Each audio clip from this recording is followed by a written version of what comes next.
Hapa ni Alliance One katika kuhakikisha kwamba tumbaku inakaushwa bila kutumia mazao ya misitu. Tumetengeneza mitambo hii.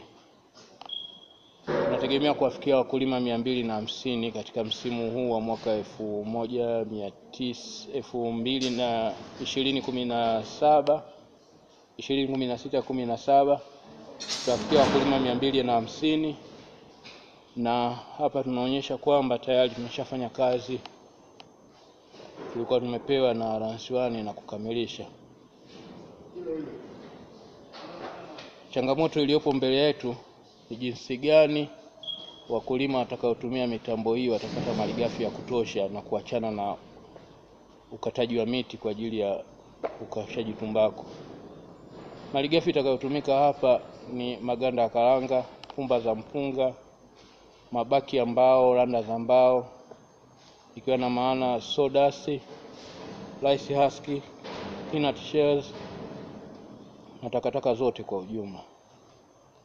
Takataka ni nyingi, lakini elimu inatakiwa kuhakikisha wakulima wanaelimishwa waweze kukusanya malighafi hii.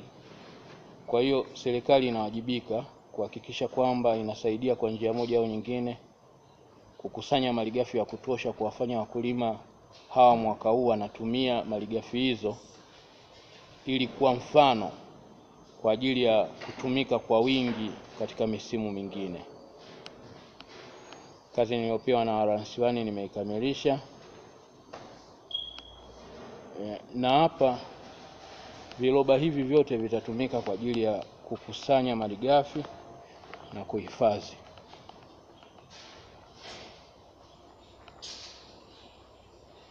Asante kwa kunisikiliza.